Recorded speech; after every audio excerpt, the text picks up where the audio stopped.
Let's do that.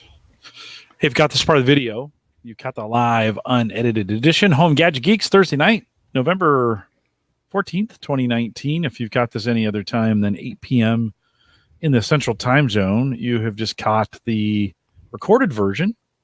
Hang tight. We're going to get started here in just a few minutes. It's the top of the hour, but we're going to give our live folks a few minutes to get over here. A bunch of folks wrote back to me and said they were anxious to see you, Rich. So we'll have a few join us in the pre-show. A little bit of what are you drinking? So, Mike, what are you drinking tonight? What Jim, I think I might have found a new Christmas favorite. Oh. Now, I say that, and you guys know that I'm a huge Shiner holiday cheer guy. Yeah. Right, that's the winner. But man, I told Hannah, I said, hey, I'm going to stop by the store and grab some beer tonight for the podcast. And she was, oh, hey, I'm actually already here. She was want me to grab something. I said, sure, make it unique, make it holiday. And she picked a winner. This is just very simple. It's a Christmas ale from Breckenridge Brewery. It's out in Colorado. So, Jim, you've tried a few of these. Yeah. And this is just one of the... I don't even know how to describe it. It tastes almost like a holiday cheer. I will say that. Maybe that's why I like it so much. A little bit smoother. The caption is malty, full-bodied winter warmer.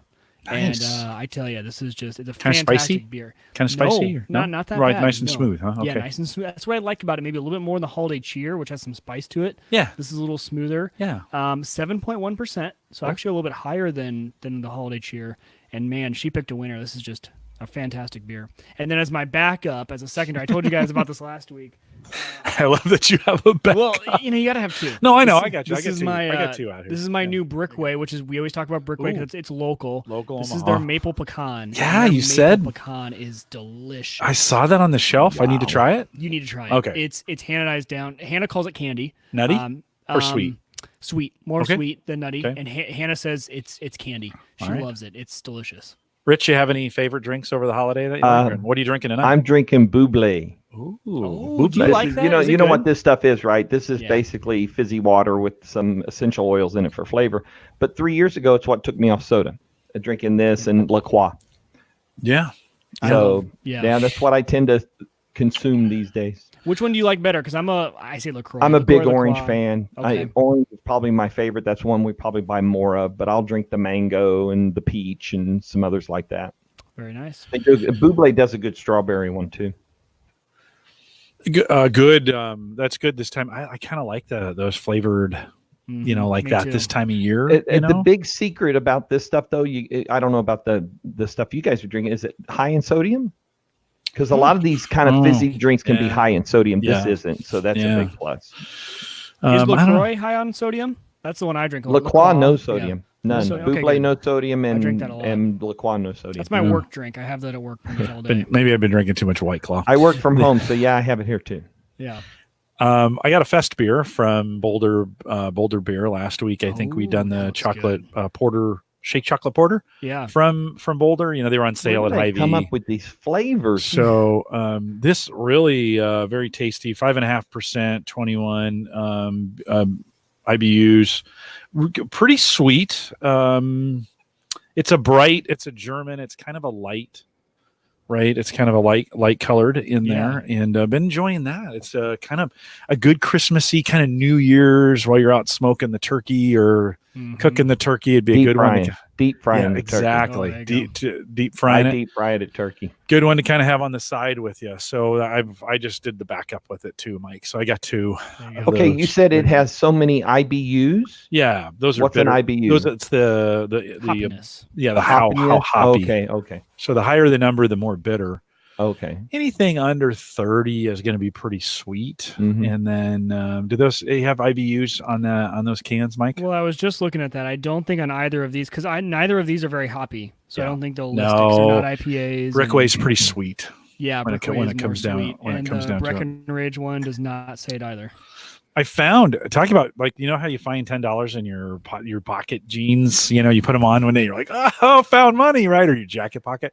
I was going through the fridge and I found I had a 4-pack. It had been a 6-pack and I drank 2, but Brickway Oktoberfest that I hadn't drank yet. That's a good little surprise to find. And that was kind of like found beer. That's even better sometimes. So it was pretty great. So I brought that down.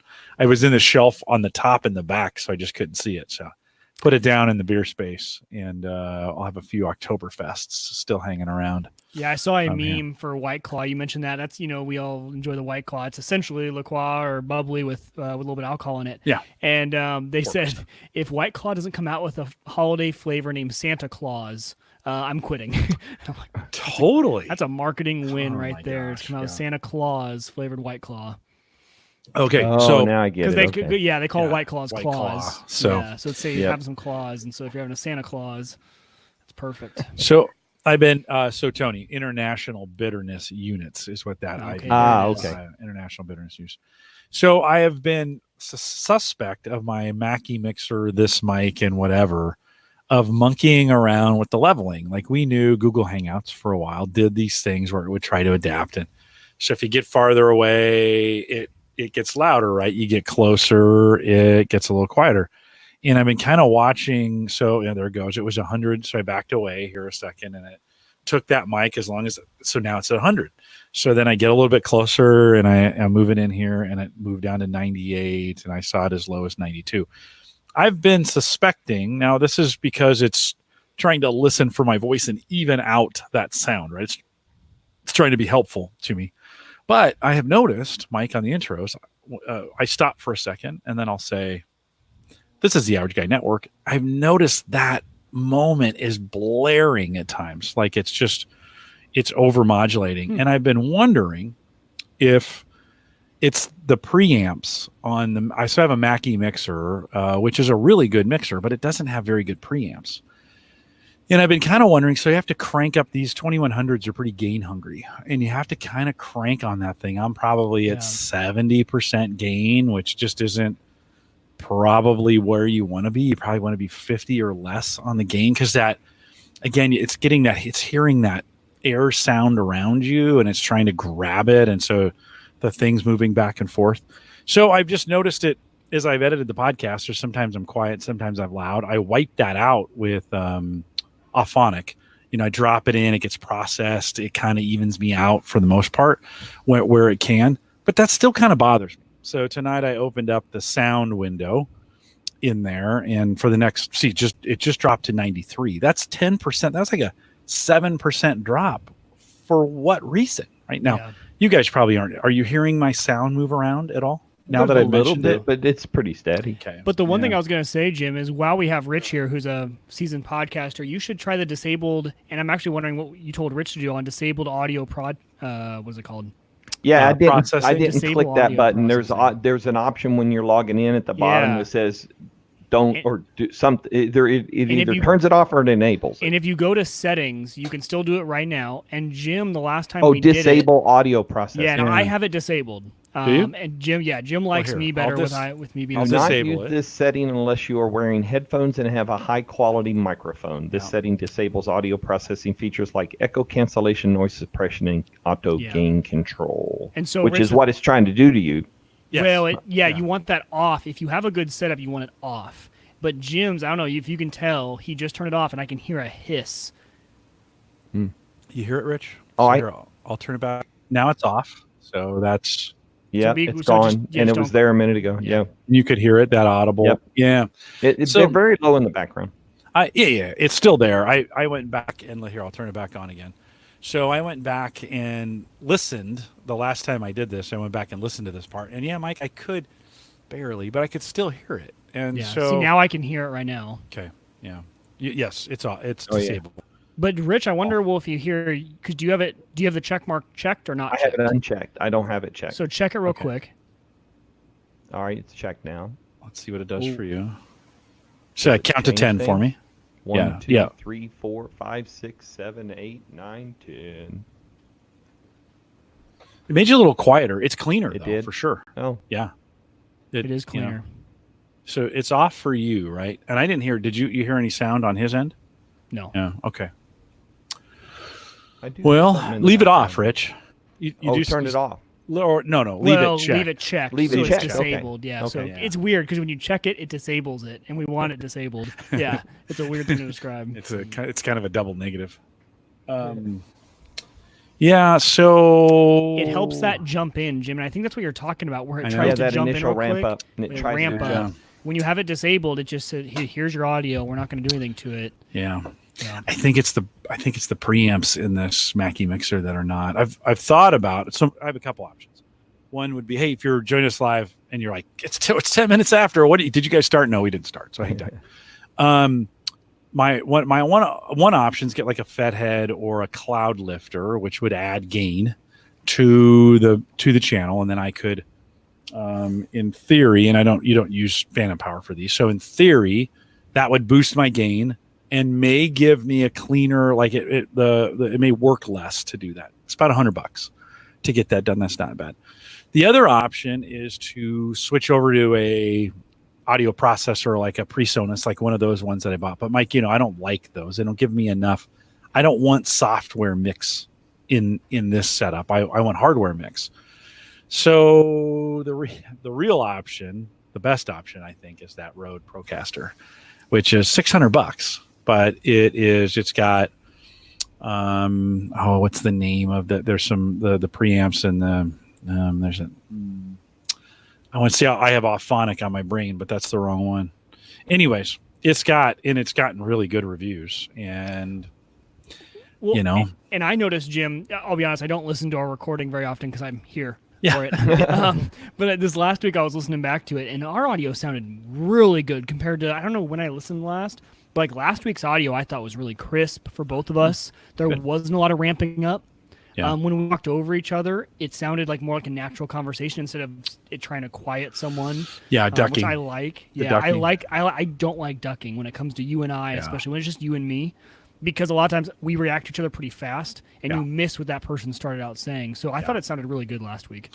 Well, maybe with you off and me on, or maybe that helps. Maybe the ducking, because you need both to be on for the ducking to work. Yeah.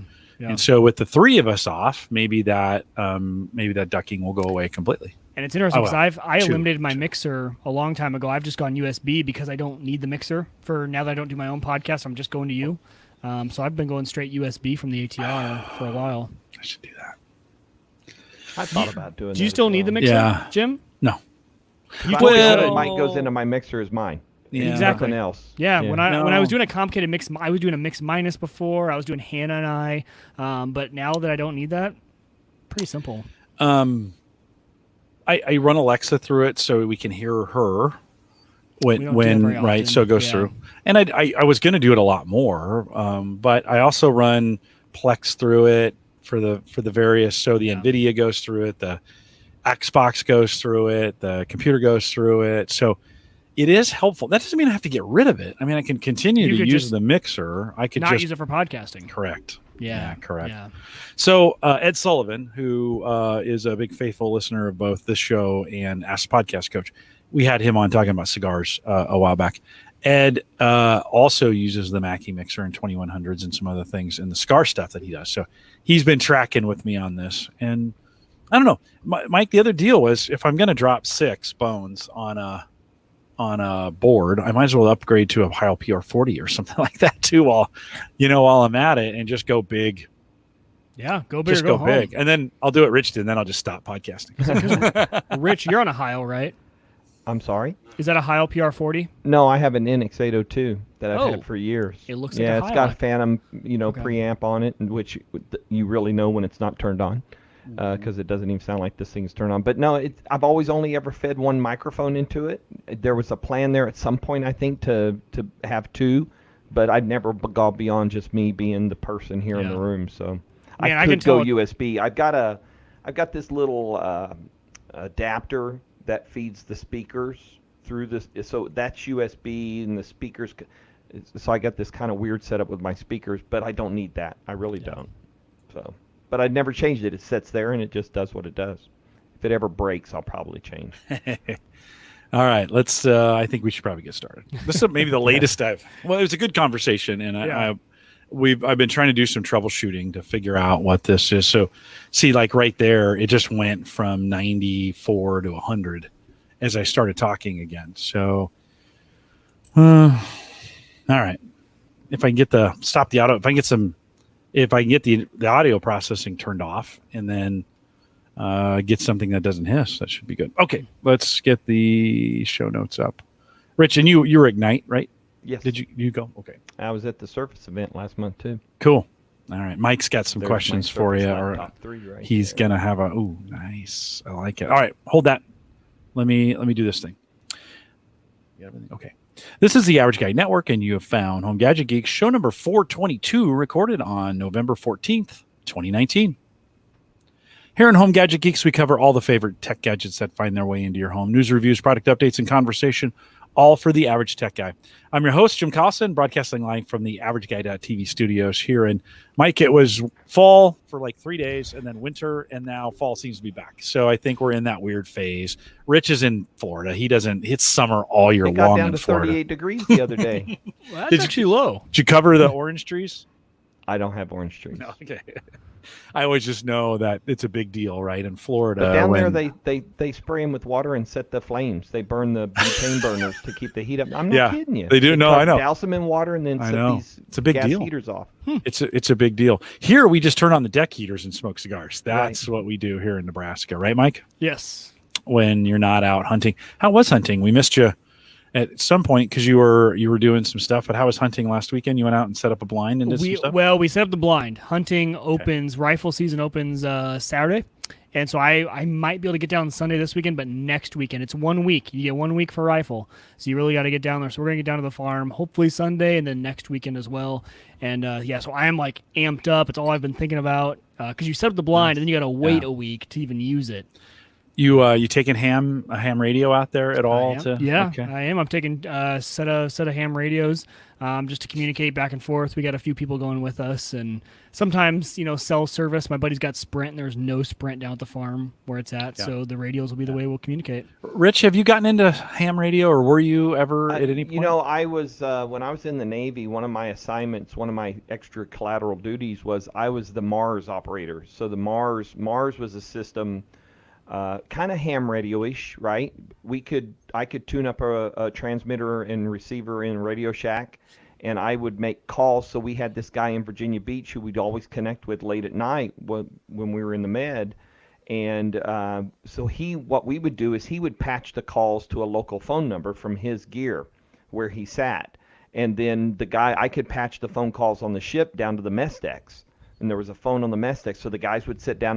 They'd tell me who was down there, give me the info they were looking for. We'd patch the call, and then they would be able to have the conversation. It was manual, though, so the guy on the other end and I had to monitor, right, to push the transmit button, and people had to say over in order to release the button. So it was kind of a normal conversation, but it was pretty fun. You got that guy. We ended up giving after our med cruise in 1990. We ended up getting him a really nice ship's plaque and hooking him up with some nice gear for taking care of us through the deployment. Yeah, that was in those days too. We were just starting to get some satellite stuff. Satellite communication. I got deployed. This would have been first Gulf War, so 90. I think we got deployed down to the National Training Center, and at one point we ramped up at the end of 90. We were finishing up our deployment. August of 90. I think I want to say, or something like that. Right. Yeah, something I think is when Saddam went in and. We went to a center. We were at the National Training Center in Fort Irwin, and they brought us in this big room. And I can only imagine how expensive. Like today, we do all that stuff over the internet for nothing. Right. But in those days, I can only imagine it was pure satellite, a delay, maybe a 2 or 3 second delay, right? Being the Mars operator, though, you always got to call home because you operated the gear. Mm-hmm. So I was able to call home about once a week. Now, my last deployment, so that was 90. 17 years later. On my final med cruise deployment, I had a phone on my desk I could pick up and dial home. Mm-hmm. Yeah, without having to ask anybody permission. In 2003, so my nephew was an Army tech engineer guy, and he went in and set up networks for, they would deploy, and he would set up a network for a platoon or for a company that was, and so they would get satellite internet access up, probably some of the first thing, and I could call him. And we did mostly messaging, but he was in Iraq, and they were doing, what they were doing in 2003 in Iraq and in Afghanistan. And although that was not quite yet, but so I talked to him more when he was deployed in the Middle East than I did when he was here in the United States, because he was in a talk somewhere, right, trying to get things up and running, or they had it up and running, and he was the overnight guy. And so it's just very, very interesting to go from 90 satellite Yep. communication only. And shoot, when I was in Germany in the 80s, the late 80s, 86, 87, 88, 89, a phone was all you had, and it was it was $1 a minute, right? We went from that it's crazy to expensive. 2003 doing ICQ or Yep. instant messaging. I talked to my brother he was in downtown Baghdad because he just made that run in with the 3rd Armored Division, and I was aboard the LaSalle at sea, and we spoke to each other once he got settled in Baghdad. Yeah, via it the was phone. just Crazy. it was in IP in a lot of ways, Yep. and so it was just crazy to me how far in a decade we had gone. Of course, with technology. So, well, let me remind everyone. Of course, you can listen to the show on our app. Speaking of easy ways to do things, sometimes it's hard to find. Maybe you don't have a podcast app, or maybe you just want to listen on the road and you want to have it streamed. You don't want to find it. Streaming is sometimes a hard thing to do when you're doing that. The app does it like in 2 button pushes. So, HomeGadgetGeeks.com. Download the app. Android, iPhone, either way, get you in there. It's free. Want to thank our Patreon subscribers for that. Easy way to do it. Join us on Discord, theaverageguy.tv/Discord. Facebook, theaverageguy.tv/Facebook. Rich Hay is with us tonight. Rich, it's been a while since we've seen you. Not that long, but welcome back. Thank you. Appreciate it. Yeah, you've been staying busy on the Microsoft side. There's been a lot of things going on, and you're back from Ignite. You went to the Surface event. We're going to talk about both of those. Let's start by this though. Last night, I started checking my computers here. 1909. It was ready to go. Tuesday. And so there was a cumulative update. There was the malware tool update, and there was a .NET update. Yep. Those things took 15, 20 minutes, let's just say, to get those done. Just to go through the whole process. That's check, download, install, reboot, and be ready to go. 25 minutes for those. And then 1909 was there, and I was like, oh, okay, this is going to be another 30 minutes. Nope. Five. If you read the blog post they put out this week, so something about 1909. So normally we've always seen these great big feature updates, right? 3 to 4 gigabytes, depending, and that's what came down to your system, and that would take a really long time. With 1909, it's basically a cumulative update to 1903 that was released earlier this year. The interesting part is, though, they actually dropped the bits for 1909 on consumer devices last month. They were sitting there dormant, waiting, and then this month that update that popped for 1909 was simply an enablement package that flipped the switch and turned it all on and gave you the reboot. Now, the big question will be, this is the first time Microsoft's done a major feature update in the spring and a small kind of cumulative update in the fall. We don't know how that's going to continue, right? We don't know if that's going to be the cycle.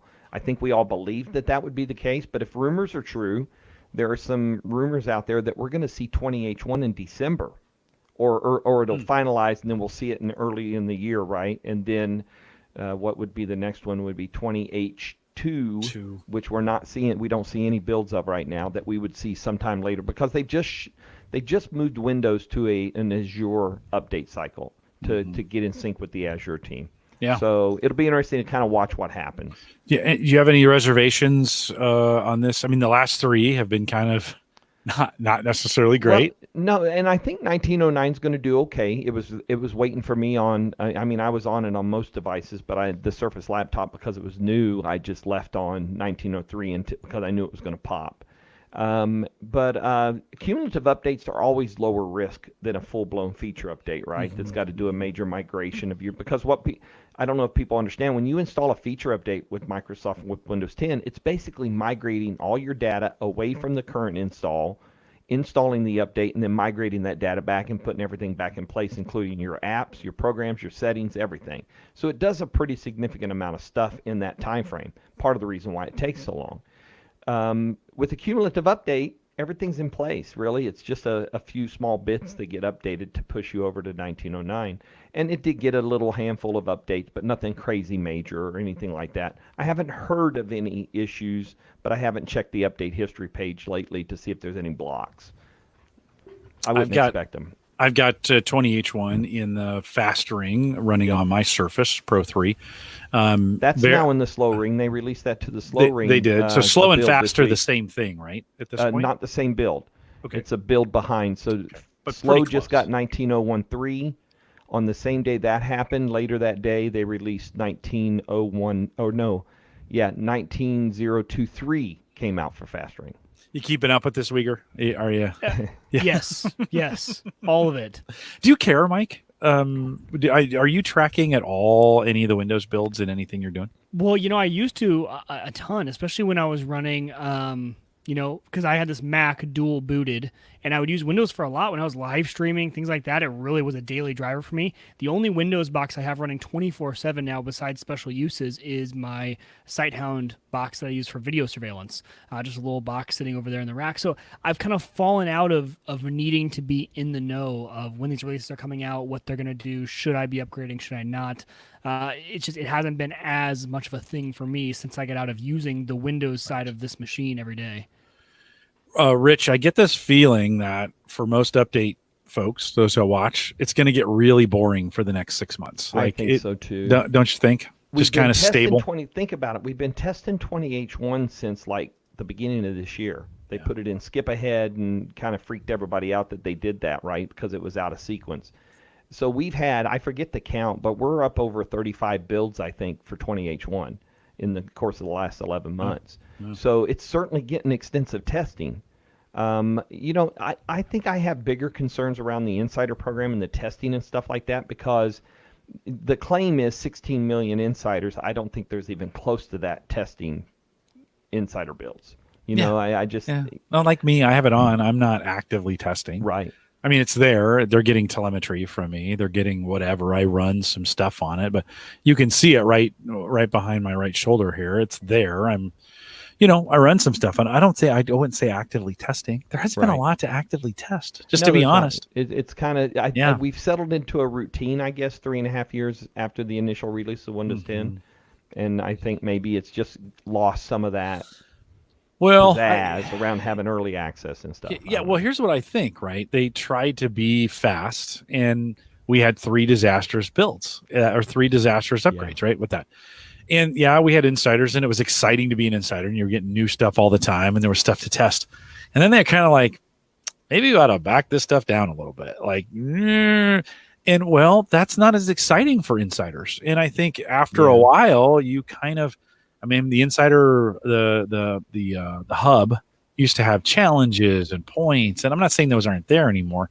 It's just they don't refresh very much because there's just not a lot of activity. Now, that being said, there's been, I think, a ton of fit and finish under the hood as they're, doing some things because they just took it on the chin, right? Well, especially with the cumulative update, that's a great chance to work on that under the hood stuff. Yeah, no, I just think they've spent some time kind of making some things stable, but stable is boring. Like if you're so you're really battling 2 different worlds, right? You have a bunch of enthusiasts who are like, throw crap at us so we can complain about it, right? And then then you have the rest of the world who's like, could you just stop changing things? Right. That's your enterprise. Those are your enterprise customers. They don't like that change. They don't like the shuffle. It's one of the reasons why Microsoft made the fall update good for 30 months for enterprise, the Windows 10 Enterprise Edition in education. We know us consumers still have an 18-month window, but you got to give them credit, right? With 1903 was the first time they introduced some more controls at the user level. Right now, updates just don't automatically show up when you hit send and receive, Windows Update. They now pop up in a little box underneath and says it's here if you want it. You can ignore it. Driver updates are going into a separate section of Windows Update, so you can choose to install those things. You don't have to install what Windows Update thinks you need. So they're giving back a little bit of that control to the end users, especially the enthusiast end user. Yeah, Ken asked this question. Let me bring it up here since I can do that. No, it hasn't hit it. Yeah. No, not that one yet. Ken will hit a second. He basically says, what about advice for anyone still free ones? You mean Windows 10?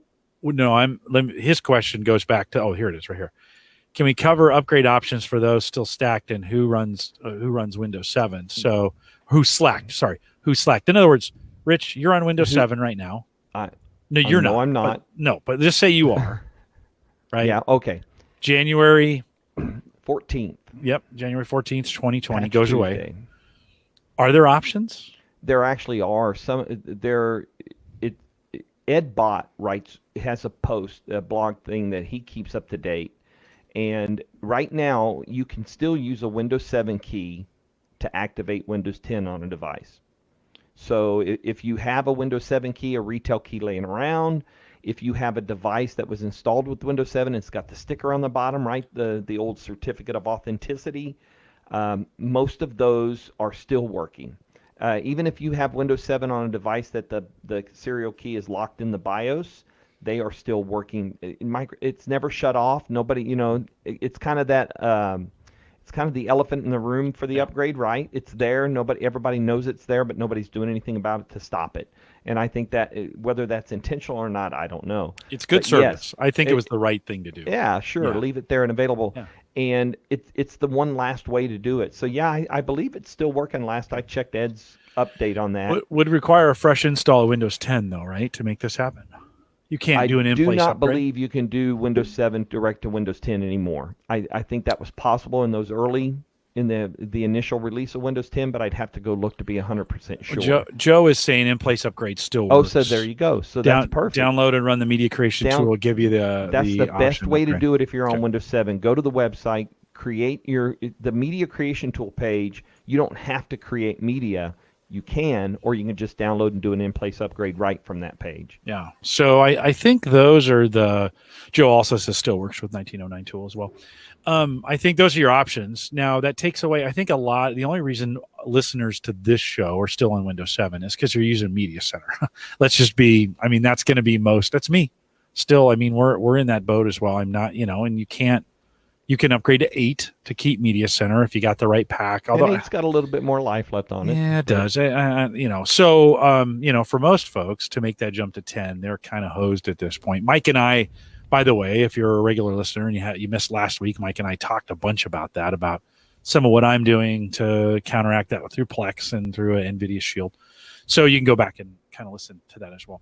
Rich, you also spent some time at the Surface Pro event, and Mike and I talked about that briefly right afterwards, but give us your kind of brief synopsis. What was it like? What'd you see? You picked up some hardware. Let's talk a little bit about that. So I had 2 invites to this event. I had my normal media invite that I always get, but I also got invited as a Surface fan. They're trying to revive this kind of enthusiast environment around the hardware.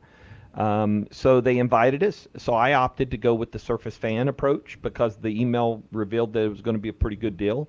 And in fact, it was. So they put us up in a hotel.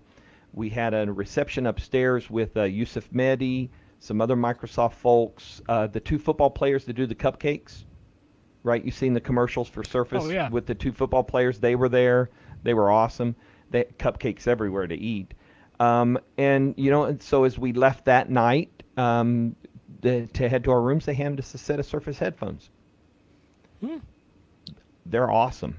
Okay, Surface fans. That's my mandatory hashtag. That's the cans. The can version, right? That's the it's not the buds. They did announce the buds at that event, but they're. I almost wore these tonight, but I decided not to. But they're awesome. I tried them out when they were launched, and they were superb, and they're just awesome to use. And flying home with them and all that kind of stuff. I took a cab from Manhattan to JFK, and I wore them the whole way, and just all that road noise was gone. They're really solid for noise cancellation. They may not beat out Bose or Sony or somebody like that, but they're good. And there's adjustments on the can for how much of the outside environment comes in. You can actually turn that off or maximize the noise cancel. So we did that the night before. I do like that dial. I do too. I like it. So that was the night before, and then the morning of, we had a breakfast down in the downstairs of the hotel, and Panos came in and talked to us for about 5 or 6 minutes, just to kind of brief us on what was going to happen and where he was going with things, and thanked us for being there. And then they took us to the venue. Actually, the bus got lost on the way to the venue. We had to loop like 2 city blocks in Manhattan in rush hour. Which is like 2 hours. That's like crazy. So you might have remember reading some complaints from some of the folks that were there as media about, it was a really small venue, right? It was this really long venue when you were in there. You didn't see it because you were looking at the stage on the live stream, but it was this really long, skinny venue and very short depth from the stage to the back, right? So they brought all us in, and there were a bunch of reserved seats already for Microsoft execs and stuff like that. In fact, I had Joe Belfiore sitting right back off my right shoulder, and Frank Shaw, the vice president, was there, former Marine. And then I had Yusuf Mehdi that was there, and of course Ralph Groen was there from the Surface team. Turns out he was holding the Duo in his bag the whole time during the event. But anyway, so we were there to be enthusiasts. And so there was a couple we were labeled idiots by one journalist. The idiots, that was some to that effect. But we were there to clap and make noise, and we did. I think I did a little bit, but it was still a fun event. So we had great seats, right? We were there in the midst of things, watching them go through that process. So it's pretty straightforward, right? Most of that stuff leaked. Surface Laptop 3, Surface Pro 7. I even think the Pro X stuff had leaked, right? We kind of knew about that ahead of time. So that was your main hardware. So Surface Pro 7, Surface Laptop 3, the earbuds, right? The earbuds that they announced. Yeah. And they announced some other little peripheral stuff, and then they Surface Pro X, and then that was what led into Panos announcing the Surface Duo and then Surface Neo, and those were just, those were cool. You couldn't get near them at the event because they had them in this little roped off. It wasn't really roped off, but Yusuf Mehdi was on this boxing ring kind of setup, and you had to be scheduled with an appointment, and then you would get it to go up in there and talk about them and get some time to take pictures. I don't remember seeing anybody handle them though. So, so as a Surface fan, so as the event ended, they let the media go in that room. They took us to lunch about a block away, and we had this really nice lunch on the roof there in New York City. It was a beautiful day, and that's when we learned that one of the bonus gifts we were going to be given was our choice between a Surface Laptop 3 or a Surface Pro 7 with a keyboard. So the $1,000 one from Intel, not the AMD one, because this was Intel was sponsoring the gifting of that. So I chose the Surface Laptop 3, and I chose the silver. Well, we didn't have a choice. It's the i5 8 gig 128. It's a great device. It runs so well. It's probably going to become my primary traveler instead of Surface Book 2. Sure. Pretty light. Very light. Battery, I've tested it. It's got this fast charge feature. All the new Surfaces this year, you can get to 80% charge on your battery within an hour. And I tested that and validated that works. So it's got the new. I almost used it for this tonight. I was going to say, let me try these studio mics, because it's got each of these new Surfaces have studio mics on them now instead of that kind of single deep field mic. But they really did a good job with it. I posted a video on Reddit of me doing the one finger open test, right? Because of the balance of this thing is so good now, you can actually open it. This is not a good example, but you can actually open the lid with one finger and it doesn't move on you. And I posted this on Twitter. And then I put it on Reddit, and it got it's the most viral thing I've ever posted on Reddit. But they've done a really good job with it. The Alcantara is a different got a different surfacing to it. It's not clothy, if that makes sense, if you've used the Alcantara before. And of course the bigger trackpad. The trackpad is massive. And it's the same kind of keyboard, so it's the same great feel for typing and stuff like that. But they've really done a good job. But this is the silver one. The cobalt blue is simply beautiful. I just love cobalt blue. And so I think, that, and then the Surface Pro X is out. I got to see a couple of those last week because a few people had them at Ignite. And then, of course, you've seen all the reviews have come out, and the early reviews of that. A lot of people don't understand what an ARM device is and what an ARM device does and doesn't do. One reviewer today posted their review and complained that it didn't have Thunderbolt 3. Now, you know the problem there, right? Thunderbolt 3 is an Intel technology. This is a Qualcomm chip. ARM doesn't do Intel. Right? Yeah. So they're complaining of it, that it's a horrible embarrassment that it's not on there. It can't be, right? Because of the device. Right. I was sitting with Rich Woods last week at Ignite in the press room, and he had a Huawei Mate 8 or something like that, one of their ARM devices, because he still didn't have his Surface Pro X.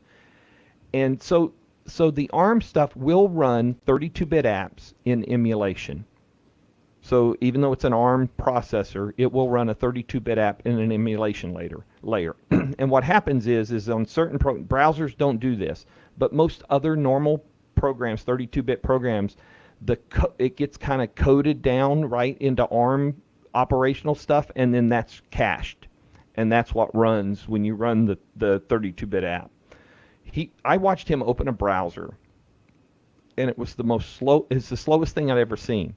And then he just got the Canary ARM build for Edge, and so he was running Edge Canary in emulation, and I saw it really chunky. Then he got the update for the Canary ARM build, and that thing opened like that. So if you understand the system, it's not Surface RT again, right? Surface RT wouldn't do emulation when it came out. You could only do apps from the store that were compiled for ARM. And in fact, if I remember right, wasn't Surface RT like system on chip or something like that? I don't even know if it was a normal. I got one running right here. Oh, do you? It runs it's my weather station. Mike, you were going to ask a question, Mike? Yeah, sorry. Well, no, I was going to jump in and say, so on the Mac side, you started to get into the 32-bit, 64-bit. On Catalina, which is Mac's latest operating system, They have completely eliminated support for 32-bit apps. And it was this big hole completely. You cannot run a 32-bit app in Catalina. And it was this big thing they've started in the last operating system that they released last year. They started giving you warnings saying this is not going to be compatible in the next operating system, warnings. And for the most part, every app now is 64-bit. But there were a lot of legacy apps or little tiny tools that were used for very specific purposes that were still in 32-bit. I didn't know you started getting into that. Has Windows talked about moving in that direction, whereas, hey, we're only going to support 64-bit, or are they still we don't care? No, I don't think they formally said their intent. In fact, news broke earlier this week that it looks like they're gonna support emulation of 64-bit apps in ARM sometime late next year. That was a story Rich Woods from Neowin wrote. No, Microsoft has not come out and said 32-bit apps are going away. I agree with you. More and more apps are moving that direction. Yeah. Right? The people are I think 64-bit apps are just better on the system, memory, all that, although it's more efficient than 32-bit apps. So, but they haven't come out I don't even remember hearing about Apple talking about Catalina and that. Yeah, they have. And so a lot of people are having to run, either dual boot into Windows or run something like Parallels and run Windows there. Right. Or you can even run Parallels and run, Mojave on Mac, right, which still allowed 32-bit. Yep, the previous version. But yeah, for Catalina, it was kind of a bigger deal. And a lot of people who were just kind of following the upgrade path but weren't techies, they upgraded, and then one of their favorite little utility, didn't work. All your major apps, right? Your Adobe Suite, the main Mac apps, those are going to be 64-bit. Yeah. It was usually those tiny little utilities that they used for something, right? Wow. And it kind of broke some of those. And for the most part, because Apple announced it so far ahead of time, even the little utilities that had development behind them were upgraded. But it was the utilities that haven't been developed in years that people were still using for something. Those are the ones that kind of struggled. But hey, you know what? Some of those little utilities are actually the things that people rely on a day-to-day basis. They're still using an older version, whether that's and that's the big argument around Windows 7, right? That people still argue about staying on Windows 7 because of legacy, or I've got something old and things like that. I just saw Joe just mentioned in chat about the default installation of Office is 32-bit, and that's correct. You have to go in and change that if you want the 64-bit. But he also said Windows Home Server. The end of support for 2008 R2 and Windows Home Server is in January, along with Windows 7. Yeah. We don't talk a lot about those as we talk about Windows 7. No. But man, Windows Home Server was the stuff. I know, right? I know, it was good, wasn't it? I loved running that OS. Yeah, in this audience, I would say, if I was going to say the majority of these guys are from those days, right? The Windows Home Server show. I'd be like, nobody runs that. But then in this audience, there's a good chance there's still a bunch of home servers running out there. Rich, I'm not going to lie. One of the things I never expected in 2019 to still be talking about 32 and 64-bit applications. I thought we were done. When we made the jump to 64 and on the Intel side, anyways. And I just thought, God, finally, everything's that's done. That's a done deal, and we're moving forward. And really, with the advent of the ARM processing, which has struggled to get there with this, right? And it still is. It's still not. No, it's not no, mainstream yet. No, it's still not great. And I kind of think we need to think through the complete architecture of everything from scratch in some regards. It's kind of like, we are still trying to bolt on stuff to 30-year-old operating systems. And I really do think it kind of is going to take a rethinking of our devices. Now, I think that rethinking is at the phone, right? I mean, I think when we think of Android and iOS, I know Mac is doing Apple's doing a lot of things to bring the iOS and Mac operating system together. By the way, I think they found out that's just as hard as Microsoft trying to found it out. Come up with its own phone system, phone OS and such. But man, I just did not see us struggling. I think it's worse today. Understanding now, operating systems just work today, so people don't struggle with them, I think, as much as they used to. 95. 97, Windows 2000. Those were awful years. You had to really know how to do things, batch files, and But I think there's more confusion today about what can and can't happen. And I've got this, and what can I do, and what can I do? Can I run these things, and can I not run them? And do I have a truck or a car? It's super confusing. I think the consumer is kind of tired of having to figure some of that stuff out. Okay, so my label of everyday users, right? People who just turn on their computer and use it like an appliance. I think the reason why this is becoming more obvious is things like what Mike just mentioned, right? So Apple in Catalina has decided to drop 32-bit apps. As we see more ARM processors coming out, because at the moment, Intel's ARM stuff only emulates 32-bit apps. It doesn't emulate 64-bit. So if you tried, and in fact, at least they've taken a step now in the Microsoft Store and the Windows Store on Windows 10 to mark apps now that won't work on that system. And the kind of the jury's still out on Microsoft's first ARM-based Windows, truly ARM. Surface RT was ARM-based, Surface 2 was ARM-based, Surface 3 was ARM-based, right? Surface 3 moved to Intel.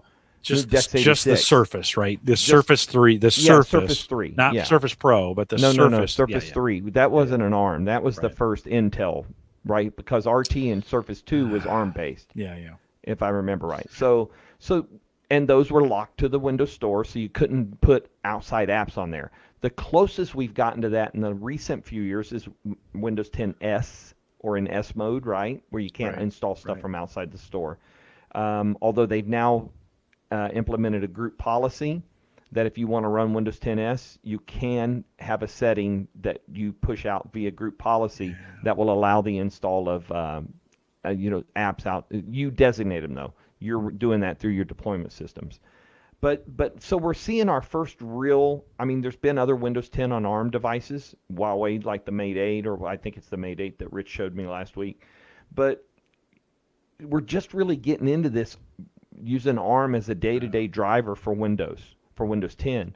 And if they truly bring the 64-bit emulation in, I don't know if it's more efficient than 32-bit, because 32-bit emulation looks horrible, right? It's chunky, you got to wait on it. It's just got these obvious delays compared to a native app compiled for that device. So, and you can even see it in some of the reviews. A lot of people don't understand exactly what the Surface Pro X is and what it's supposed to be able to do or not do. I saw another reviewer that wrote, because there's no Thunderbolt 3, which there can't be, they can't plug in an external graphics card. They tried to run a game on it. It wouldn't run the game very well. Well, these devices aren't built for that. These devices are built for road warriors, right? They're netbooks. It is the modern day version of a netbook in the sense, right. From the perspective, they're supposed to be good on battery, so low power requirements in that sense. LTE, this one comes LTE capable day one, so the chip it's right there. Upgradable, that's the other big thing that came out of the October Surface event. Surface Laptop 3 and Surface Pro X can both have their hard drives upgraded. So they didn't glue the lid down on the Surface Laptop 3 this time. It's actually 4 feet with the special screw, and then magnets hold the deck down. And you can get in there and change the SSD. On the Surface Pro X, it's all on the back under the kickstand. One little push of a SIM tool pops open. There's a slot for the SIM, and there's the SSD, Nice. one screw holding it in. Nice. Well, that'll I make that. Think, I think that will be your future Surface Pro line. Yeah. That's kind of, instead of having to take the lid off, you would be able to upgrade the hard drive. I've already saw one guy on Reddit who's done it. He's posted the instructions.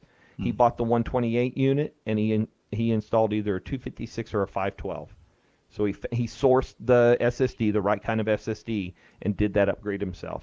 Now, Rich, you said yourself you picked up that Surface Pro or the Surface Laptop 3, and you said you're going to make it. I think this is going to be my daily driver. Yeah, I think so. Intel based, right? Yes, that's right. And pretty traditional. Like, yes, very much. It's the most traditional way to run Windows, and I still think like we're doing all these gyrations. Microsoft's doing all these gyrations to try and get ARM working and figuring out some other things, and yet I still think, I picked up a new laptop, a new Lenovo laptop at work, and we've gone AMD on those. And I asked them, really? Like, really?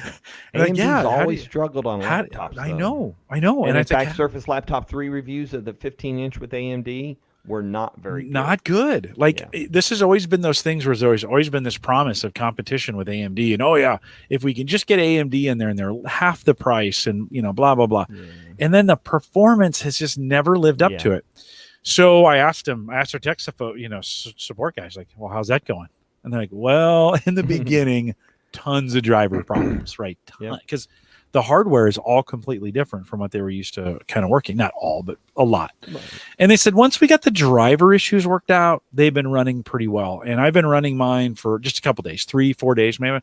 Don't notice a big difference between my Intel laptop and my AMD laptop. Now, we'll see. We'll see how it goes. Yeah. I'm not a performance guy. He'll come back here in just a second. Probably forgot to plug in his laptop. The mic just dropped out if you're listening to the audio version of this. So I may be on my first AMD laptop that actually is comparable to what it was on the Intel side, but I still struggle a little bit to kind of think like, is AMD ever gonna they keep trying, right? Yeah, they keep trying. And every desktop system I build AMD. Yeah, because I can get that little bit more bang for the dollar compared to Intel. Intel Threadrippers are doing expensive. Well. Yeah, I know. I know. And so I choose to build AMD systems, and in fact, I've got 1, 2, 3 of them in here running. Right, I kind of cycle them around from my main desktop to this podcaster to Margot, and they kind of make their way around the room. And I do a build probably every 2 to 3 years, and I always build myself in an upgrade jump, right? A little kind of incremental, but. On desktop, I've never, but I was surprised at how poorly it performed in Surface Laptop 3. And possibly this exists because Microsoft just wants Intel to know we're capable of building hardware without your chips. Yeah. Right? So no, for sure. Qualcomm on the ARM. We were releasing and building some ARM or some AMD-based computers. But AMD, like I said, AMD laptops, they've never quite broken into that market. No. It's the Intel has owned that. I know. So, I had an HP. Oh, Andrew talked me into buying this years ago, and it was an AMD based processor, and just never really. It was kind of in those netbook days, and it was a little underperformer, but it was cheap. Yep. That thing was that's cheap. Where you'll save on if you're willing to give up a little bit on the performance. I have been, and this is the chip in the Surface Laptop 3 is the 10th generation Intel Ice Lake, right? i5? Really, i5, 8 gig of RAM, and I'm telling you, this thing, it doesn't quite beat Surface Book 2 because the Surface Book 2 I have is an i7 8th gen. I think those were 8th gen. So, but I had this original Surface laptop, and this thing just smokes it. It really efficient and runs well. Yeah. Well, I think that goes to say, you've got a pretty tried and tested, Intel-based system and an operating system that has been built for 25 years. Yeah. To do that. And I just think it's tough today. There's wishful thinking, but I think it's tough today to beat an Intel based, especially the laptop. Now, the problem is the battery life's always terrible, right? That's Intel. Just you're going to get 4 hours. That's kind of what it boils down to is 4. But so that Surface Laptop 3, you're really liking it, and I'm very much so. And what do you think? What's the retail on that? This retails this spec is $999. Yeah, that was kind of the limitation they put on us for the gift that they gave us. Okay. The Surface Pro 7 with the keyboard was in that ballpark as well. So that was our choice. So this, I believe the retail on this in this configuration is $999. That's still not bad, and I think there'll probably be some deals at Christmas time. Oh, right? easily. Don't you think? And I think Black Friday and Christmas time and stuff like that. I mean, today Microsoft had their big Xbox X019 event launch over in London, and they've already shown off their Black Friday deals. I mean, there's a deal for the digital Xbox One S for $150. Yeah. I think now's the time to watch. I just when I switch laptops, Gallup has a deal which is great. You can buy your old device for $50. Oh, that's very cool. That does two things. One, it's great for the employee. Like you think, okay, I'm getting a 3-year-old piece of equipment that I took care of for $50, and it incents you to take care of it, right? I mean, because you're like, do I want to get to the end of this thing and have a piece of it left to be able to do it? So I'll probably move that over to Sarah, and that worked out pretty well. But you were also at Ignite, and I was, give me your impressions. Ignite a little more developer focused this year. IT Pro, right? I would say there's developer aspects as well. But there was some consumer things to latch on to. I guess they officially launched the general availability of HoloLens 2. So that I think it was Wednesday of last week that became available for those that are purchasing it. Yeah.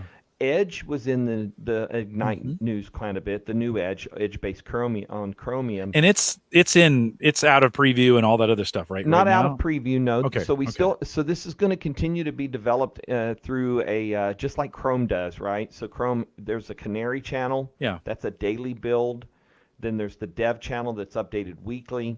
Then there's a beta channel that's updated about every 6 weeks, and then there will be a stable build. They formally announced that the target for general availability is the 15th of January of next year.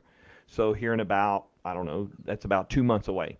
So they have released what they are labeling a release candidate, and that's in the beta channel. So it's beta, but it's release candidate. So that's the channel, because the normal process will be, once this goes GA, is that there'll always be Canary for testing, there'll always be Dev for testing, and then there's beta. And those are supposed to be kind of from Canary being a little less reliable, Dev a little more reliable, and then beta even more so, and then stable, of course. So stable and beta will both release about every 6 weeks, give or take. Dev weekly. I've been running this stuff since April. As the different channels have come out, I run them all. I have them all installed on my devices, and they run great. I haven't had any major issues with it. And of course, if you were paying attention last week, the new logo was released for Edge. Yeah. The kind of way separate it, and it's kind of separate it, right? Step it away from the Edge. What was the original Edge that came with Windows 10? Did you try StreamYard on Edge? I am in Edge Canary. Okay. Oh no, I'm in Edge. Well, okay. So I mentioned there was Edge Canary, Edge Dev, and Edge Beta, right? But there was an accessible build that is an unbranded, not branded Canary Dev. It's the stable channel. Yeah. The link was on I Microsoft think I have that servers. The link was on Microsoft servers. And when you install this, it basically hides away the original Edge. It's still on your system, can still be accessed. In fact, they give enterprises instructions on how they can still access it. But it basically takes over. You can make any of them your default. But so I'm in that one. So I am running a beta build of Edge, and I'm doing StreamYard in that, and it's running fine. Good. Yeah. Compatibility-wise, it's all there, right? Yeah. Because it's Chrome. It's Chrome. So Edge, Microsoft's got their own library of extensions that have been updated for Edge Chromium, but you can go to the Chrome Web Store and install, with one button change of setting, you can install extensions from the store. Yeah. When you think about the future Like, okay, you mentioned HoloLens and VR and AR is we're in a lull with those. I don't think it's found its footing yet. No, I don't think it has. When you're thinking right now is going into the Christmas season, what do you get excited about? What kinds of things? What are you excited about technology wise right now? Uyghur, you think about that, Rich? Where's your UPS, dude? Dude, that's a story. This is a story. Okay, so we had a power blip. That's why I went out, and that's exactly what I did, Jim. My computer shut off. I'm like, because the lights, they did the thing. Yeah. And I'm like, okay. I looked down. Well, I had just messed with everything, and I had plugged the power strip that's in all my essentials. This is good. I found it out tonight. Yeah. My essentials power strip was plugged into the right side of the UPS, which is just surge, not battery. So my Xbox, all that stuff was on the wrong line. And then, so my Mac, so I'm not even coming to you from the same computer. I had to go run and grab my laptop because my Mac decided that, hey, I'm rebooting. Why don't I do that update that I've been waiting to do? Hang on a minute. Hang on now. People complain about Windows doing that stuff. That doesn't happen in the Mac world. It does when you click the button, update next time. Update next time I restart. Right. Next time you restart. So it's like, hey, you restarted.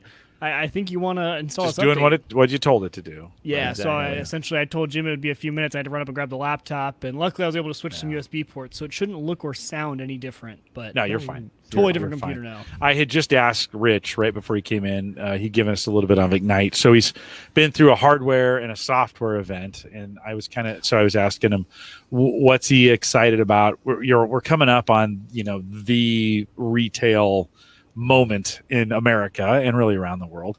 And as we think about what we get excited about around technology, Rich, what Mike, do you want to add to that? Well, there was one question I was waiting to ask actually on this, and Go it's ahead. You mentioned, Rich, the Surface Book. I think is the the new product you have right in front of you. Surface Laptop 3. Surface Laptop 3. Yeah. So as I'm thinking about that, so explain to the three of us in this audience who are not Microsoft guys, that laptop, right, is the Microsoft branded the laptop. When I'm looking to if I'm getting into the Microsoft space, I think there are right now. I've talked to a lot of people who are typical Mac people, who are like, hey, now we're open to a lot of things, right? I mean, I'm seeing kind of a mass like, hey, everything's good now. Is that laptop really, would you call that the go-to laptop for someone who's looking to now get into the Microsoft space? It wouldn't be a bad way if you don't want to go with the Surface tablet style, and right? Yeah, and a lot of my people aren't actually because they're used to Mac, right? Because Mac doesn't. They're like, I'm not an iPad guy. So they want a typical clamshell. Yeah, they want a clamshell. Right. They want a powerful laptop they can use for editing, for basic browsing, things like that. Well, this is the low end, right? This is the i5, 8 gig of RAM, 128 gig, and it's performing well. But it comes in an i7 model, right? Okay. And you can bump up the RAM, you can bump up the storage. And of course, that's going to take this is a $999 device. You're talking to a Mac guy. He's used to overpaying for everything. Oh, I was going to say, I'm like, yeah, that's great. So this is $1,000. So a third of the price of what I'm used to paying for the same hardware. Got for i5? It's a joke, but I was just joking. But the Apple tax is a real thing, right? And there's a little bit of a Surface tax, okay? Because as I can go get an i5 8 gig with 128 gig SSD. Probably in the $500 to $600 ballpark to get a really nice laptop, Windows laptop. But again, so there is a bit of a Surface tax when it comes to this hardware as well. But like I said, the top end on these, you can go to an i7. I think you can get up. I forget how high the RAM goes and the storage. So there are powerful options for this. I think for what I do, because this isn't a gaming machine, it's not built that way. So if you want portability, pretty decent battery life, decent performance for doing your day-to-day kind of, you're not going to be doing heavy-duty Photoshop or video editing, but I think it could be that entry point to kind of, because it is that typical clamshell. And the big difference this time with Surface Laptop 3 is you now have options for an all-metal device. You can get away from the Alcantara if you want to. And like I mentioned, the Alcantara does have a different coating on it. So and they changed the coloring, right, on all the keyboards. They're a little darker now. So they're kind of modeled a little bit more in order to kind of hide some of that stuff that comes on them. But if you compare, but the Surface layer has just got, in fact, Ralph Groen told me at a Surface event either earlier this year or last year, he explained this to me because they started doing it on that launch. it's intended to repel the hand oils and things that we tend to have on our hands at the time.